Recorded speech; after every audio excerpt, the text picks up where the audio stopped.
The concept sounds simple. Maintain assets before they fail. But does spending money on preventive maintenance actually save money in the long run? And if so, how much? In this section of our The Power of Preventive Maintenance webinar, we'll examine 3 very different communities: a beachfront HOA, a mid-rise condominium, and a mountain property in a harsh alpine environment. By comparing real reserve funding with and without ongoing preventive maintenance, we'll see how consistent preventive maintenance affects long-term costs and why the results will probably be more significant than many boards expect. So we move to the second part of today's program, and I did my evaluation on 3 very different case examples to make sure I wasn't just looking at just one type of property. And so I picked 3 very different associations: a beachfront HOA with a clubhouse, where they're not maintaining any residential structures. Everyone owns their own home, but they have a lot of asphalt, and they have a beachfront clubhouse that is just, I gotta say, gorgeous. Then there's a mid-rise condo in a normal or typical metropolitan area, 3 stories, parking underneath, nice place to live, but nothing particularly special about it. And the third is a mountain mid-rise condo. It's in a harsh environment. They have a few extra things there. They have snow melt. They have ski locker storage, or I guess it's now snowboard storage also. But they have a bunch of extra things there because it's in such a harsh environment.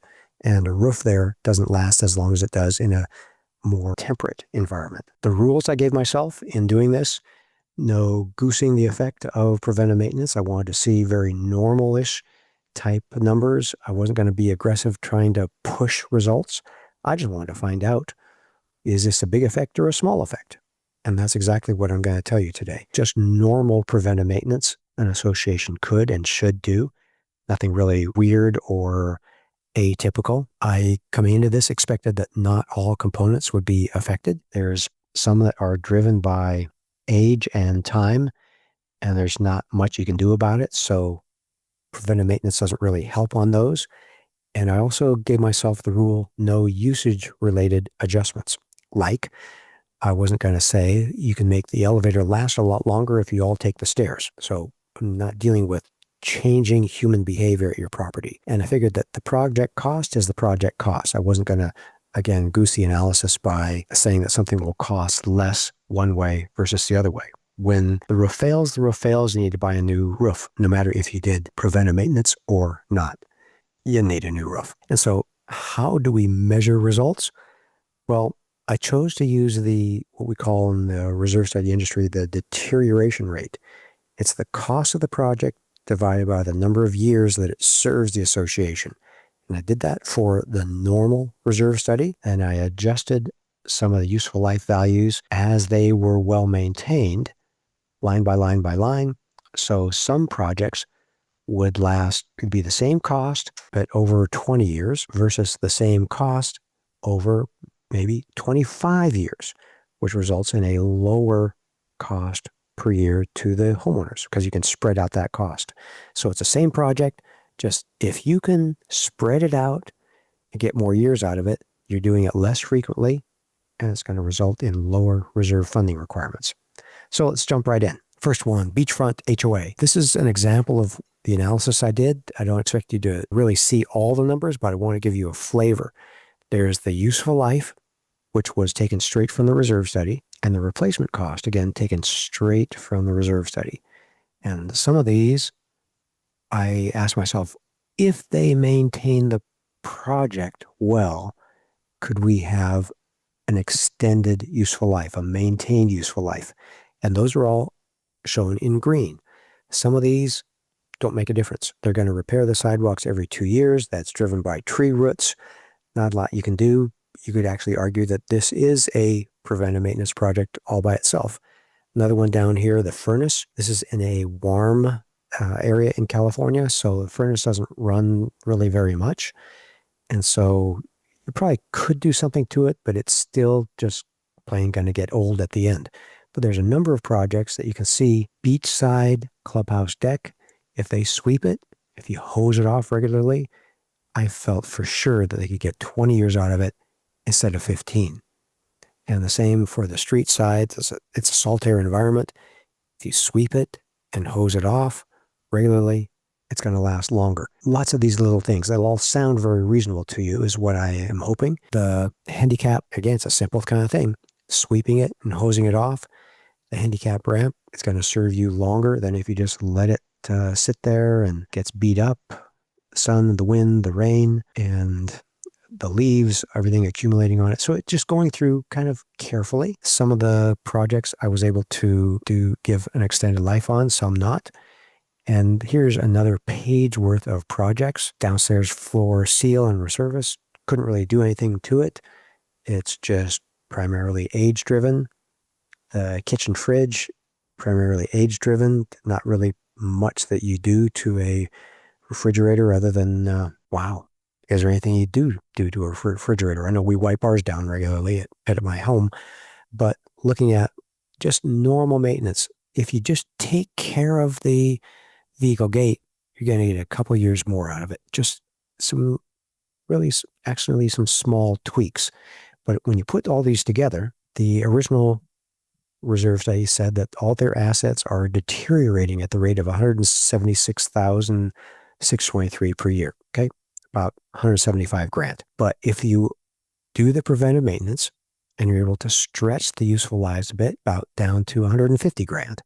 So you're saving yourself about $27,000 a year. And you know this, the kind of things I was talking about, sweeping those decks, hosing them down, it's really not a lot of time. If you have maintenance staff, it's just asking them to do that also, as long as part of their normal task. If you have a landscaper and they are blowing the leaves off of your property, just have them blow down the front porches of each unit while they're standing there. Just these little things that you can do to make sure that you're doing the simple, responsible things. So the reduction in savings of amount of reserves that you need to be setting aside is about 15%. That's a nice savings. I wasn't really sure going down this path if my results are going to be down the 1% range or something. But for the first one I touched to be a 15% savings, I felt like we're really onto something here, which meant that I'm really glad to be able to share this. Okay, let's go with the mid-rise condo. First thing here is you'll see there's one maintained useful life that is kind of peach in color. And that's because I dropped the useful life from 10 to 8. I thought that, let's do this more often. So we're going to be sealing it more often, which will allow us to resurface less often. It's a trade-off there. And the same kind of things, taking care of the wood deck, sweeping it, hosing it, maybe throwing an inexpensive seal coat on or a varnish or something like that at the halfway point. All these little projects, so much of it, what can you really do to your pole lights? They just kind of stand there and they're pretty much age related. Metal fence, you can take good care of it. You can make sure the sprinklers aren't hitting it on a daily basis. Touch up paint here and there, fix the gate so people aren't abusing it whenever they try to get in. Extending the hallway carpet a little bit because you're being careful to vacuum it. All these little things. Second page, you'll see trash chute, boiler, taking good care of it. As a result, the water tanks, they just sit there. So no benefit to what you do for the water tanks. I think it was on the other page, but with caring for the carpeting a little bit better allows you to extend that from, I think it was 10 years to 12 years. And I thought the same was true for the hallway walls. Touching it up here and there, covering over the scuffs, cleaning the scuffs, all those kind of little things can help you get a couple more years on the hallway walls from 10 years useful life to 12. Just projects like that. Taking care of the fitness equipment appropriately, cleaning it, lubricating it, simple kind of tasks. And what's the result? Initially, straight from the reserve study, their deterioration was a little over $245,000 per year. When I made all the adjustments due to prudent preventive maintenance, that brought it down to $218,000 per year. So a savings of $27,000 a year. Plenty of room and much more savings than it would cost to actually do those projects. Total overall savings, about an 11% drop in their reserve funding requirements. Very nice again. I think I'm on to something. 15%, 11%, I'm getting a nice consistent range of results. So let's go to mountain mid-rise. What happens when you have something complicated? So is there fundamentally something different here? Well, I started to see there's a lot of the same. If you take good care of the concrete, you're degreasing it, you're getting rid of the oil drips underneath the cars on the parking spots. If you keep it clean and maintain your seal, you can stretch that from 8 years to 10 years. And likewise, then move the garage wall painting from 8 years to 10 years. All these little things that you can be doing. The asphalt seal, you want to keep doing that on a regular basis. But if you're sweeping and cleaning the asphalt, maybe even hosing it down gently, you can move that useful life out to 24 years. Just being prudent, nothing crazy. Next one, bell carts. Just telling staff to be gentle with them. Don't roll them down the stairs, take the elevators, things like that. Garage door, just making sure it is lubricated, the tracks are clean, all these little things that you can do. A lot of it you're not changing because it just kind of is what it is. The circulation pumps run and they just run. And same with the miscellaneous pumps. They're just going to need to be replaced on time. I went to a third page on this wanted to show you a couple other things. In this one also, you'll see peach again. There is one project I decided to do a little bit more often, like the deck sealing. Let's get that done proactively at 8 years to get a jump on taking care of the property. You've got snow melt. You want to take care of the deck very well to make sure it serves you well. That means all the little things you can do for other areas, the snow melt concrete deck, just make sure the snow melt system is working well, and making sure that the railing, when you clear the snow off the railings also.